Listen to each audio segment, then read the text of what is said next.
Hi everybody, welcome to Ecodriver. My name is Helmut. In this video I show you how to drive the Hyundai Kona electric with less than 11 kWh per 100 kilometers or exceed 5.7 miles per kWh. This car has the large battery of 64 kWh gross and the 150 kW motor. Unladen weight is 1,760 kilograms, 3,876 pounds, which is rather good, considering the fact that this car has lots of space. Kona is known for a very efficient drivetrain, as other EVs from Hyundai as well. We've already tested the Ioniq 5, which is the recent model, more modern but also significantly bigger and heavier. I'll put the link to this video in the description box below and at the end of the video. As usual, we're doing the Ecodriver loop, which you can see here. It contains all different kinds of requirements to find out how efficient this car can be driven. We start on the edge of town. After 2 kilometers, 1.3 miles, we leave it to start an ascent, which elevates us around 360 meters, 1100 feet, followed by 6 kilometers, 4 miles of rolling hills, a 6-kilometer descent, 19 kilometers or 12 miles of open road, 17 kilometers, 11 miles of motorway, and 18 kilometers, 11 miles of city traffic. At the end of every section, we'll have a look at the overall and sectoral consumption, and at the end, we analyze the whole trip. In between, I will also give you tips how to drive this car more efficiently, and to support that, the cameras will be on all the time for you to see how it's done, and also to show the doubters that it's not necessary or even useful to go very slow in order to be efficient. EPA rates this car at 17.9 kWh per 100 kilometers, which I guess must be some kind of a joke. WLTP consumption is 14.7 kWh per 100 kilometers, but this contains charging losses, so I guess it will be around 13. But I have no doubt that we can easily beat 13. My guess is that we will end up somewhere between 10 and 11 kWh per 100 kilometers. Especially under the current conditions, you see the weather is nice and moderately warm. We currently have 16 degrees Celsius, 61 degrees Fahrenheit. Don't forget, there will be a second video with the Kona, in which I looked at the consumption on mountainous roads and the regeneration abilities of this car. You can find the link at the end as well. Driving efficiently with the Kona is really easy and simple, as firstly, the drivetrain is one of the most efficient out there, and even more important, you have the option to switch off regeneration. That means when you lift your foot off the accelerator, the car is truly coasting, no braking whatsoever. But if you step on the brakes or use the steering wheel pedals, the electric motor is doing the braking work and you regenerate. Why do I think coasting is essential to efficient driving? Well, when braking, you regenerate energy, but you come never even close to what you had to invest beforehand to reach that speed, or what you have to invest afterwards to re-accelerate. I've done several tests which prove that regenerating less is more efficient than regenerating more energy. I've put the link to one of those tests with the Kia EV6 in the description box below. I know this is still counterintuitive to some, but that's physics. Of course, you can coast when the car is recuperating once your foot is lifted, but it requires more work. You have to use your right foot all the time, and I find that annoying, just like one-pedal drive. I hope you'll enjoy the trip, the scenery, and I'll talk to you later.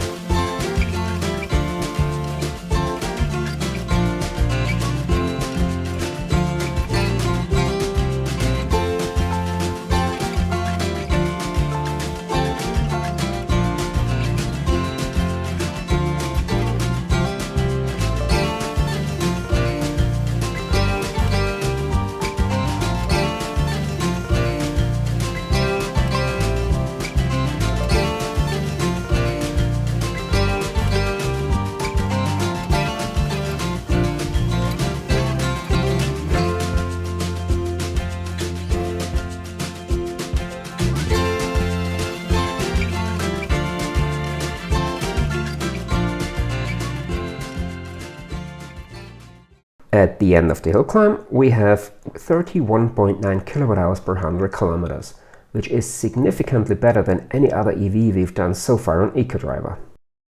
Okay, that's interesting.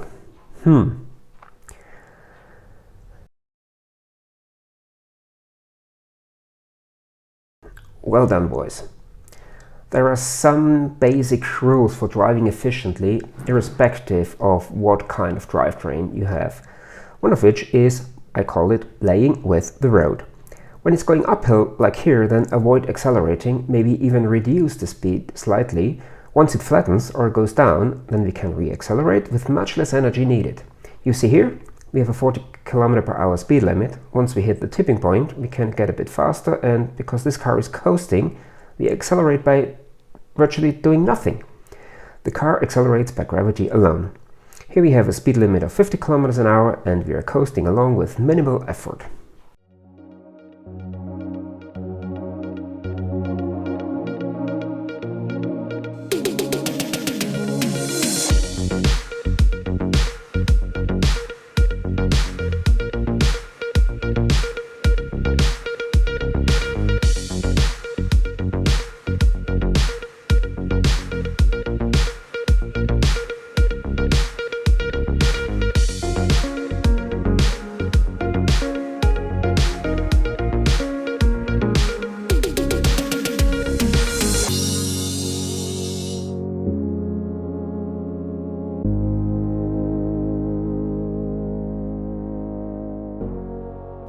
Coming to the end of the hills, 22.6 kWh/100 km. We are approaching the descent, and as this car is equipped with pedals behind the steering wheel to set the regen, means braking, I guess I won't touch any pedal until we reach the bottom of the descent. There are two kind of flat sections, but if we are not disturbed by other road users who have no clue how to drive efficiently, I guess I can pass those without using the accelerator. I try to build up enough momentum before coming to those flat sections, and with zero regen, we should be able to pass them that way.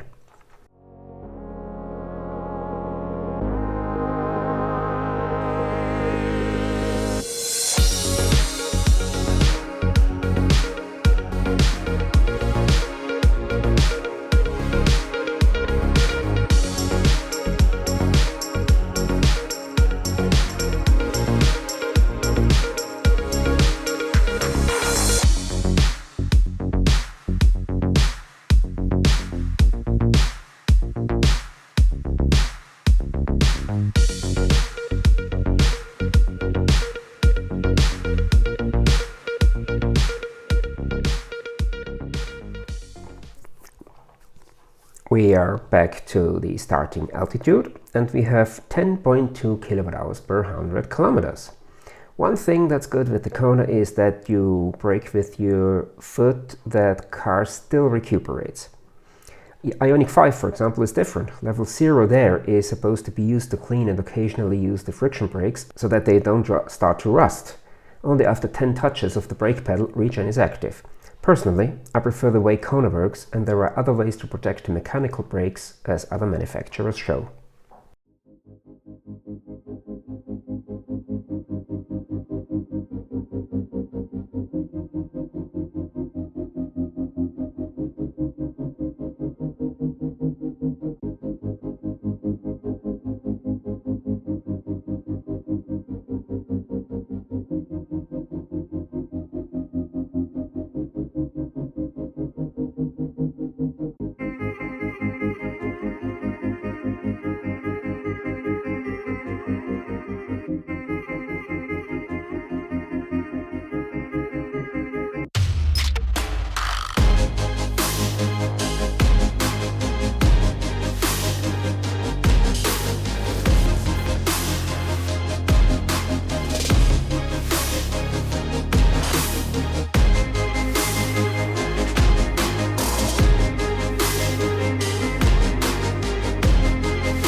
at the end of the open road, 9.9 kilowatt hours per 100 kilometers. Wow, that's fantastic. On the motorway, we have a restriction to 100 kilometers an hour, 62 miles per hour, on this section. With EVs, we are allowed to go 130, but for comparison reasons, I stick with the 100 kilometers an hour, as I have also tested EVs without the green license plate, which is a requirement to go 130. And I do also lots of tests with other cars than EVs, and in order to have the same conditions for all, I stick with around 100-ish kilometers an hour.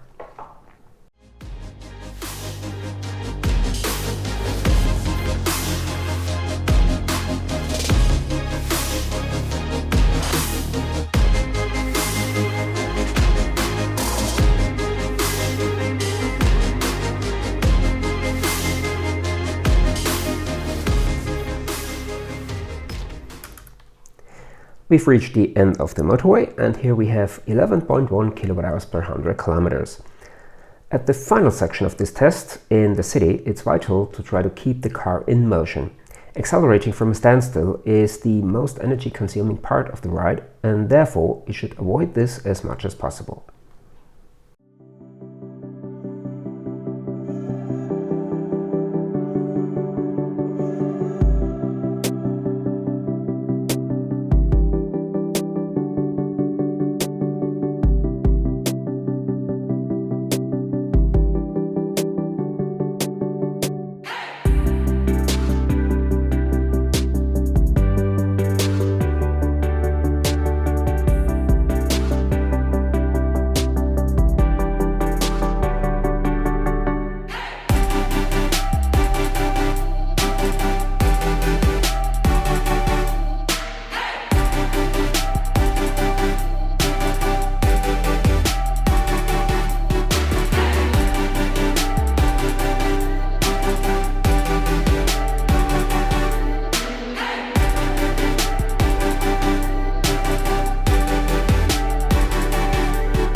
Coming to the end of the trip on the Ecodriver loop with the Hyundai Kona, we just need to go around this turn, and then we are back where we started, and we see here 10.6 kilowatt hours per 100 kilometers.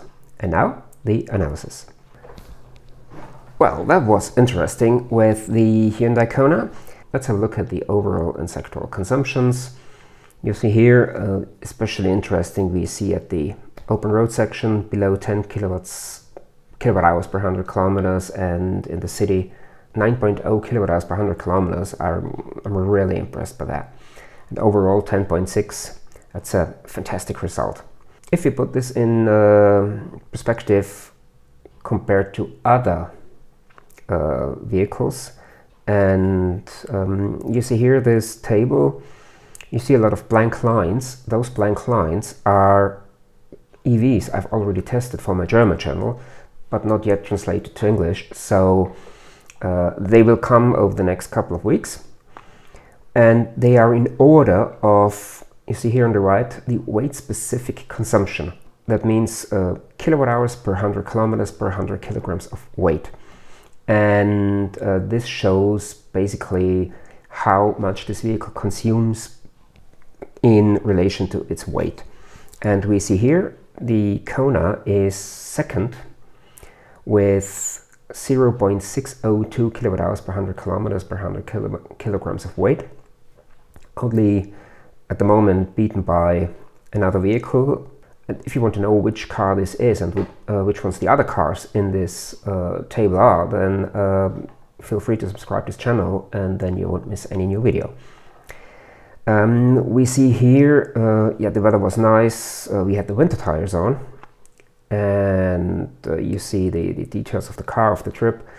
And if we compare the weight-specific consumption with the other cars we've already done, we're 25% more efficient than the Mustang. But as you see here, this is definitely one of the most efficient vehicles out there. It allows you to drive really efficiently, in addition to that, by giving you the option of switching off regen, or the automatic regens. If you lift your foot off the accelerator, you can coast without any resistance. And this allows a much more efficient driving by reading the road, by looking ahead to see what's in front of you. And if you are reacting early enough to what is happening in front of you, you can just keep the car rolling, and you don't need to brake the car, or you regenerate some energy, but you have to invest much more afterwards, and therefore allows you to be more efficient. As I've said in the video, I have done a second video with the Kona, and this was a mountain consumption and regeneration test. And if you're interested in that, you can find this video here.